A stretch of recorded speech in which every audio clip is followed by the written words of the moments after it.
Coming up today on Locked On Texas Tech, will Lubbock, Texas, America be home to the Big 12 Player and Coach of the Year?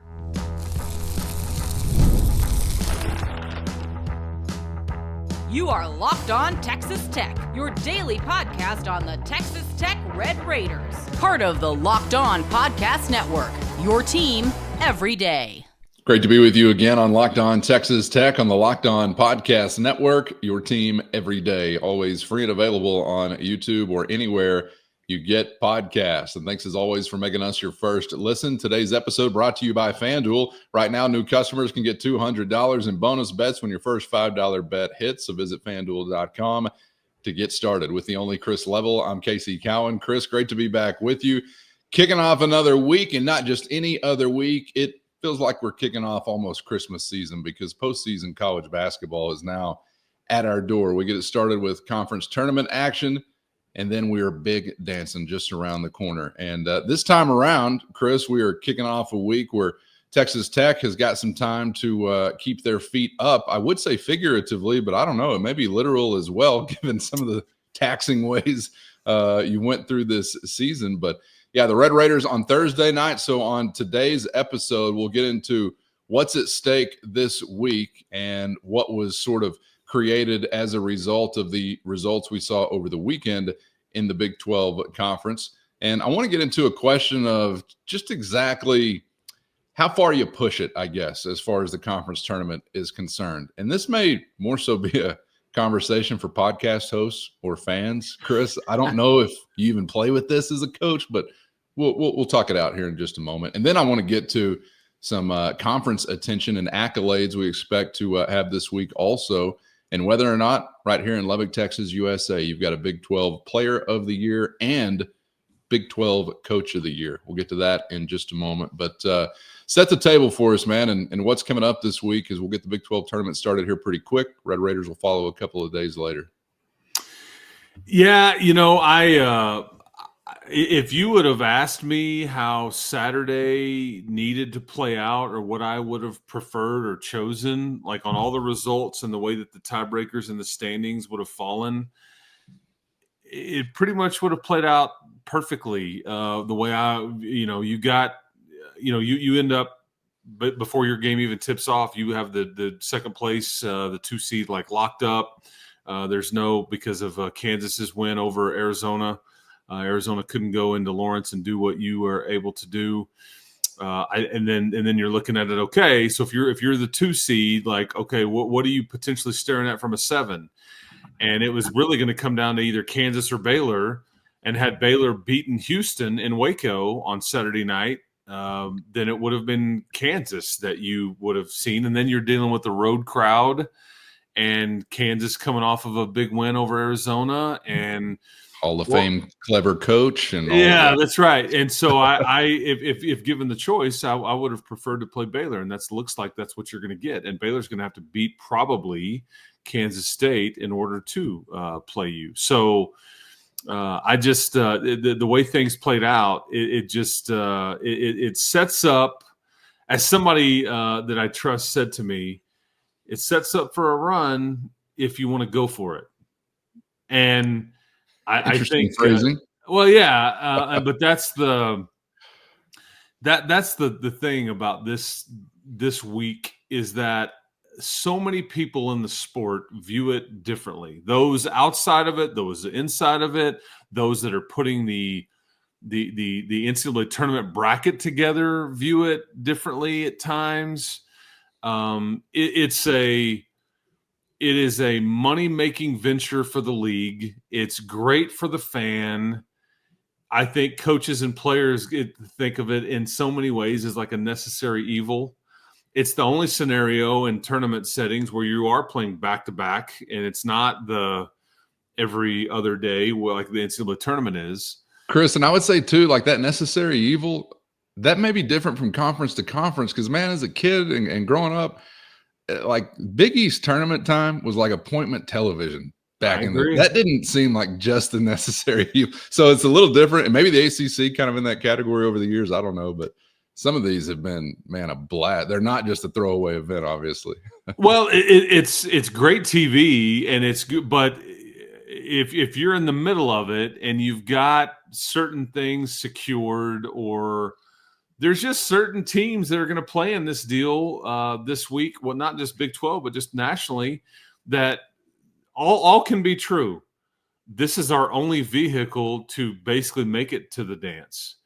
We have to do well. Thank God we have it. Thank God we have this. And Texas Tech's been on this side too. That we need to go win a couple, and we need wins. And so thank goodness that this is available to us. And then there's teams that just have absolutely nothing to gain. Texas Tech is much closer to that than anything else. They have some things to gain. I don't know how much there is to ultimately to lose with your overall seeding of the tournament, but that's what you're talking about. And yes, you can go gain getting a cut down a net and a championship to which you've never won, and that's worth something. I mean, that you become the AQ for your league, and you get to climb on a ladder and kind of go through that. And like Iowa State and Kansas have made a living at cutting down the nets up in Kansas City, and Houston, obviously, I think will be heard from this week. But that's the dynamic, and I just don't know. I kind of Bob Knight hated this deal. He viewed it, and they played in the championship, I think, one time, and they didn't really purposely go up there and just tank it, but he just kind of outwardly despised it. I think Chris Beard maybe tilted toward like Coach Knight's thought, and but now having said that, there was one year where you go up there after you've won the league, the Final Four year, and you go up there and you bow out early and you lose to West Virginia, and you would have thought that the world had stopped on its axis right then and there, and then but to this whole point, then you go on this lengthy run all the way to Minneapolis, Minnesota. So I don't know, man. I just have always said this. Regardless if you want to go for it or not go for it, or consciously or however you want to do it, there will be coaches that make decisions personnel wise with the big picture in mind, and they're not going to put themselves in harm's way unless they just absolutely have to. And Grant doesn't need to do that. You're going to the NCAA tournament. You're going to be a 2, 3, or a 4 seed. Okay, that is I think locked. Doesn't matter if you show up and you get beat by 50 on Thursday night at 6:00. That is not changing. But it's also I just feel like that if you go up there and win a game, it's been a successful tournament. If you go up there and they're one and done, I just think it's been an unsuccessful, bad taste. Not the way you want to go into the big dance, although there's obviously plenty of examples. We just mentioned one that say, hey, man, the rest is better. Hitting the reset button is better. Getting your guys' attention is better. All that. I mean, or you can be like NC State last year and have to play 5 games in 5 days and go to the Final Four and beating Texas Tech along the way, and then you fire your head coach the next year. So who knows? What a wild sequence. I'm glad you worked in that mention, because that kind of blew me away. But yeah, some, are like, the hell with the rest. We got to get on a heater. And it works sometimes on occasion. There have been a few that I've ever seen go on that kind of run, like NC State conference tournament all the way through the big one. There's a reason why you haven't seen that happen much. That is taxing. But they had no choice. This is the hand that they were dealt. They had no choice, because if they don't win that deal, they were if you remember the roster, Chris, they were the pictures of peak physical fitness. So that's probably the only way they were able to get through that. Not everybody's got that going for them. Shout out to vending machine magnate. I can't even remember his name now, but I remember he was in the vending machine business. Baby Huey. Chris, I don't know if we're in Grant McCasland's shoes, this team, this time, right now, what's your call? Because I think I'm tapping the brakes a bit. I got to be honest. And I agree with what you were just saying a moment ago, like win one and then go home, kind of a successful feeling. Lose one, not the best feeling. But either way, and I'm not saying it at the press conference podium, obviously, but I'm subconsciously, given as taxing as this season has been on so many key guys, I think I'm kind of in tap the brake mode. Oh my! I'm shocked saying that. I'm shocked to hear you say this. I think it all depends. Bigger things. I think I don't disagree. I think it all depends. We ultimately won't know what everybody's injury scenario is or how rested you are. I just don't think it's in Grant's DNA to like, I think he will coach the guys that are available, and I expect everybody to be available and all that. And I think then it gets into, because I do think if you win Thursday night, I just think that you've kind of done what you needed to do. And then if you go play an Arizona or a Kansas on Saturday, I think maybe then I go, okay, do I want to beat up or beat against these Arizona dudes again for 40 minutes? I don't know. But I think that they'll go for it. But I do think there's some happy mediums there to where there's some situations that could arise where, okay, let's back off. Let's keep him on the bench. Let's not play him. And it's not like it's hard to just not compete. I mean, they're all incredible competitors, and you just want to win. Well, so that may be why this is more podcaster or fan conversation. I don't know. No, it's real. I think it's very real. I mean, for Grant to say after the game on Saturday, we need every day of that you should be hearing that with a blinking red light. I mean, they are ground down. They need, if anything, just the mental break. But what I would say is, first, today's episode brought to you by Supply House. Get the supplies you need from the site made for skilled trades with Supply House. Whether you're in plumbing, HVAC, or electrical work, Supply House is the reliable way to order products online. And their easy-to-use website is packed with helpful resources and the latest product info to help you get the job done right. Plus, with a complete inventory of over 200,000 parts from more than 400 top brands, you're going to find exactly what you need, delivered fast from coast to coast. Need help with an order? Supply House offers expert support and industry-leading service, so you'll always talk to a real person. And for trade pros looking for an extra edge, their free Trade Master program offers exclusive perks like a dedicated phone line, free shipping, and discounts on every order. Thousands of skilled professionals are already taking advantage, and now it's your turn to take your business to the next level. Join the Trade Master program today at supplyhouse.com/TM. That's supplyhouse.com/TM, and start ordering plumbing, HVAC, and electrical supplies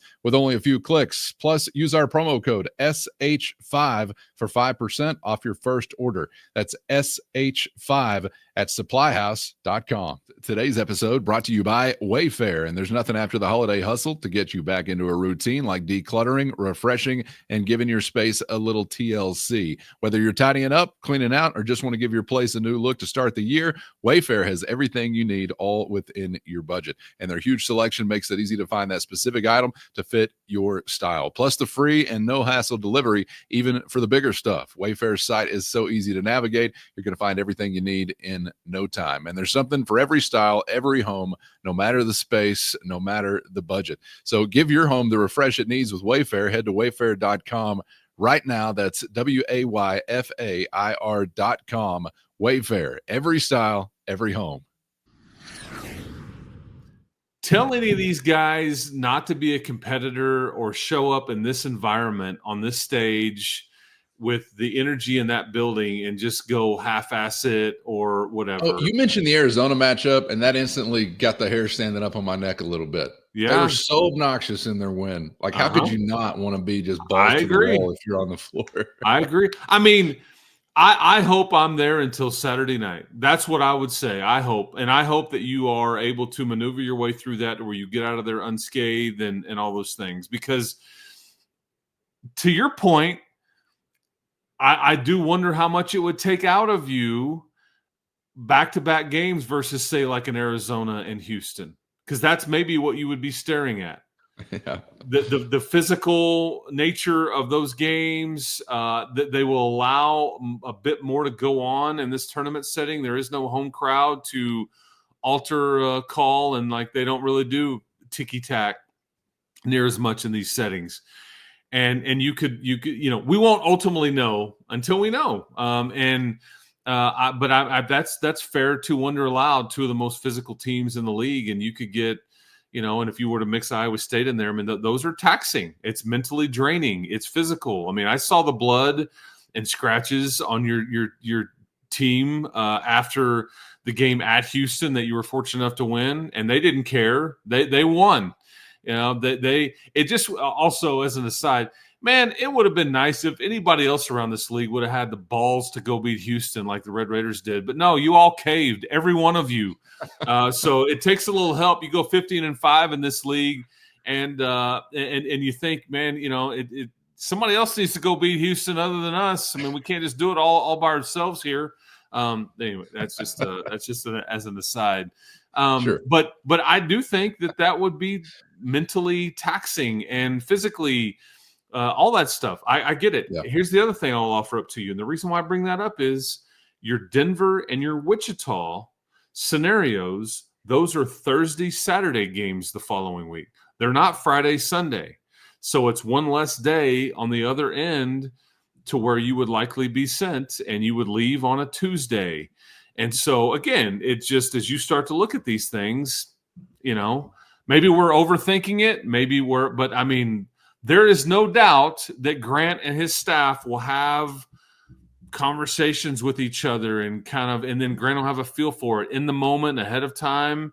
And I don't know what D5's issue is. I don't know what Federico's issue is, but these are things they would have to be wondering aloud about to themselves as they think about the big picture. Nobody's going to remember years from now if you were Big 12 tournament champs. They're going to remember if you were a Sweet 16 team, if you were an Elite 8 team, if you were a Final Four team. Yeah, the other stuff is nice, and you've never won it before, and it'd be fun to win it. But you see what's over my left shoulder? You see this face? You see this Texas Tech attack possum? Does that look like a tap the brakes possum? No, it does not. And I'm just reminding myself of that right now. Forget what I said earlier. We going all out. I'm sure we're overthinking this. We're podcast hosts. If we weren't allowed to overthink things, I wouldn't even turn the mic on. It'd be a total waste of time. Because they're basketball players. Yes. Tell me when it's tipping off. We're going to be ready to go. But I have no doubt that it is in their minds. Like, you know, to the extent that, it's 24-hour difference or 48, whatever it might be. I don't know. But we don't have to worry about that. We're podcast hosts, so it's fine. Well, there's scouts there. Okay. There's a bright light in that building with a lot of basketball centric energy. And, you know, Grant will have to decide you're not playing, or we're just going to be precautionary, or, hey, I'm going to sub out. We're not really, you know, we're going to back. I mean, whatever. It would all have to come from him. These kids will all give you all that they've got. And I mean, heck, Mark's first year, you go play in the finals in that deal, and you rode that to a Sweet 16 appearance and and whatnot. And you had depth, and I think you've got enough depth here. So I don't know. We'll just see. But I do think it sets up, because Baylor doesn't scare me. No, Jonathan Ajanawa is he's out for the year. They have one big in Northside Omier, and now you would likely have to see VJ Edgecombe this go round. And then Kansas State, I think that you would, if you got them, you would be getting them on their third game in 3 days. Now, we just mentioned the NC State scenario, so you can certainly get hot and ride it and all that. But that doesn't scare me as much as maybe playing Kansas in front of a road crowd in that setting, which is what it could have been. All right. Well, we'll find out what it looks like when we finally tip things off, and who we'll be tipping it off against as we get through these next couple of days. So a whole lot to get to this week as we get into tournament mode, which is always unpredictable, but a wild ride. About the only thing you can predict. It'll be a wild ride one way or another beginning this week. Before we get out of here, Chris, I just want to spend a quick minute with you talking conference accolades. As you and I are having this conversation, we have not heard announcements regarding all conference lists or coach of the year, player of the year, newcomer, yada, yada, yada, so on and so forth. But I am wondering, could Lubbock, Texas be home to both the Big 12 player of the year and coach of the year, and JT Toppin or Grant McCasland? Who do you feel like might be closer to fitting that bill, if not both? Who's maybe in the way of either one of those guys? What do you think? First, today's episode brought to you by FanDuel. And when the game tips off, the NBA action is just getting started, and there's no better place to get in on it than FanDuel, America's #1 sportsbook. With FanDuel, you can place live bets throughout the game, so even if you miss the opening tip or want to bet on a fourth quarter comeback, you can stay in the action. And if you're looking for a bigger payout, you can even combine your live bets into a same-game parlay. And FanDuel's live betting feature electrifies every moment. Whether backing your team for a late-game rally or picking a player to hit a clutch shot, you're never going to miss your chance to get in on the action. Plus, the app, easy to use. And when you win, you get paid instantly. Right now, new FanDuel customers can get $150 in bonus bets if your first $5 bet hits. Just visit FanDuel.com to join today. That's FanDuel.com for your shot at $150 in bonus bets. And make every moment more with FanDuel, the official sports betting partner of the NBA.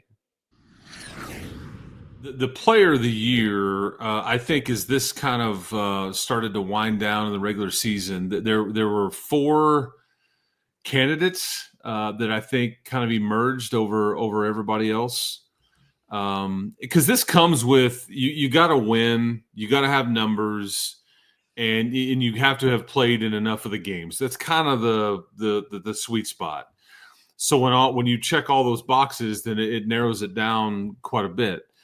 And I think JT Toppin is going to be, in my opinion, the Big 12 Player of the Year. That's a little biased. I think what's fascinating is the one negative is, hey, man, he didn't even play in the biggest win of the year at Houston. Yeah, no fault of his own. But, yeah, okay, that's fine. Yeah, I don't care about that. We'd have beat him by 15 if he would have. Yeah, that's right.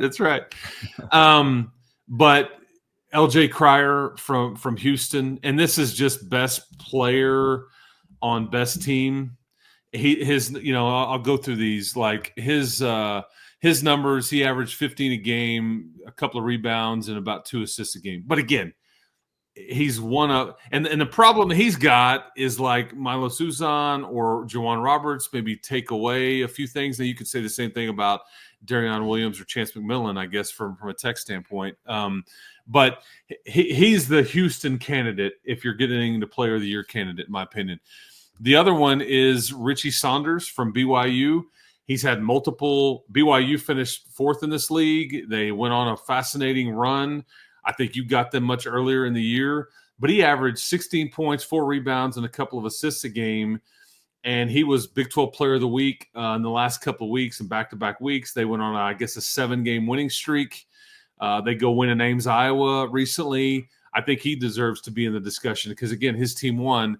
And the last one, and he's not going to win it or probably, be in the smaller conversation, but it's Javon Small. He averaged 18 and a half a game, 4 rebounds, and nearly 6 assists a game. He did everything for West Virginia. He is easily a first-team All-Big 12 player. They probably just didn't win enough. But he's also being asked to maybe do more for his team than anybody else was or has the least amount of help.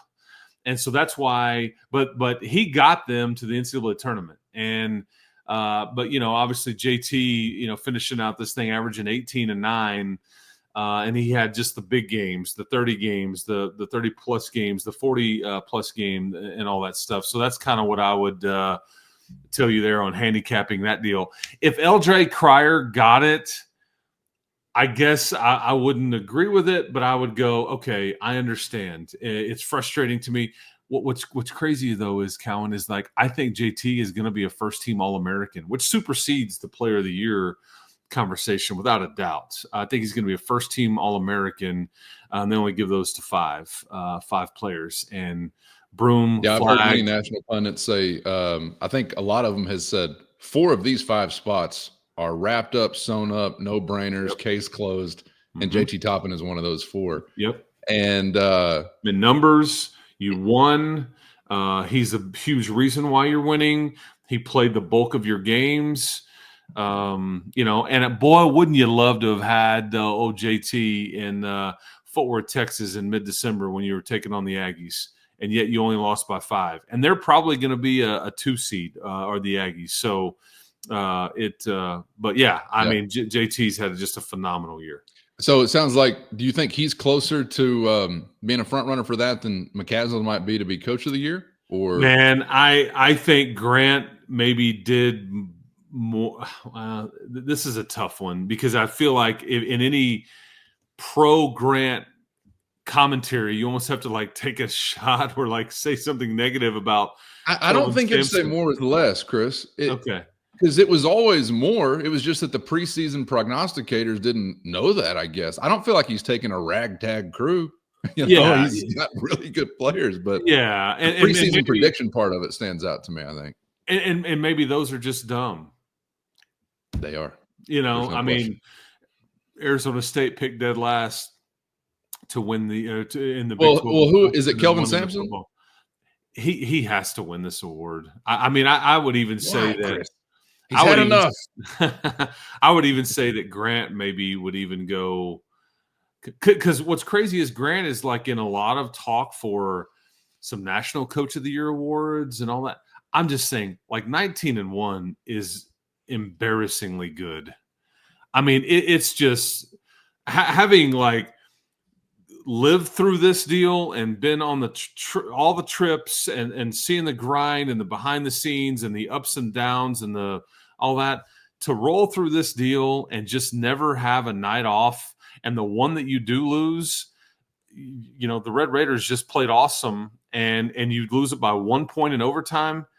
I just don't know how you could. I don't know how he could not win it. Now, Grant deserves a lot of consideration here, and I guarantee you Grant will be second on this list. And there's Bill Self and like TJ Otzelberger. They probably are the man. You kind of did a lot less with maybe more, or you kind of were the failure here, or the ones that would have dropped maybe in this conversation much more than I think the BYU staff did a great job with where they were picked and how they kind of came on. But this is a Kelvin Sampson, Grant McCasland conversation.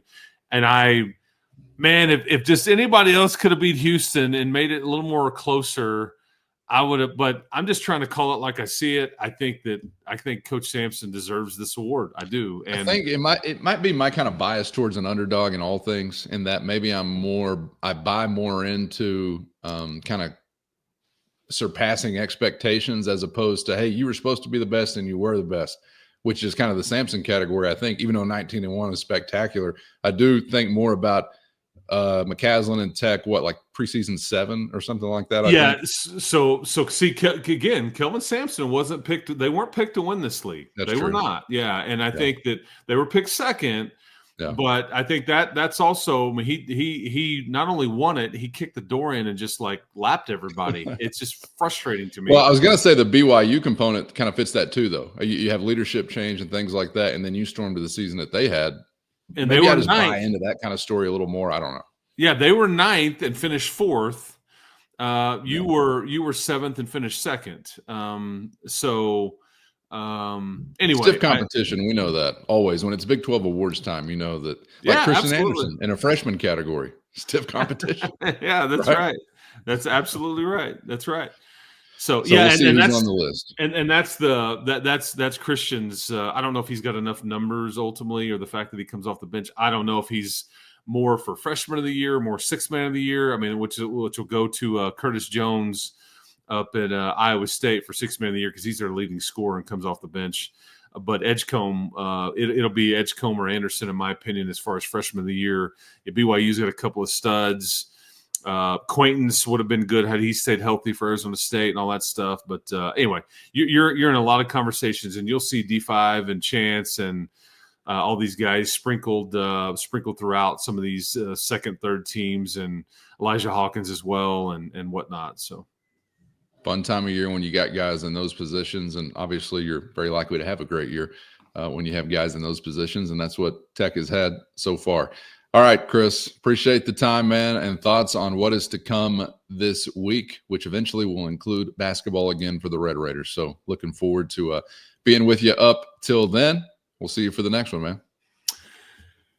It's a fun time of year, man. Enjoy it. We'll see what we get today, but you just know the Red Raiders not tipping it up until 6:00 in Kansas City on Thursday night. So enjoy the enjoy the double bye. I might just do that. But appreciate everybody's time and enjoy the madness that we're on the cusp of too, man. So appreciate it. Yeah, double bye life this week. Double bye life. Yeah, back-to-back years of double bye life, which is, again, I remember showing up on the first.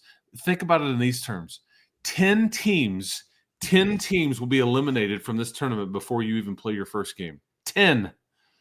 And there were times when I was showing up to this tournament going, I'll never see Kansas or Oklahoma or Iowa State. I mean, we're here and gone before they even show up to the city. So, Right. yeah, I mean, it's all about context, man. There are levels to this. So That's right. There you go. And to this, his name is Chris. Yes. He's here on Locked On Texas Tech every episode. Appreciate the time as always, Chris, and appreciate everybody for being out there as well. Get subscribed on YouTube or anywhere you get podcasts so you never miss an episode. Thanks to the Everydayers and thanks to the Matador Mob as well. Hit the show notes and find a link to a free 14-day trial. That is your direct line to Chris and myself with one-on-one text and straight to your phone. For Chris, I'm Casey. Let's all keep our attack possum faces on today. It's a big week, everybody. We'll see you for the next round on Locked On Texas Tech.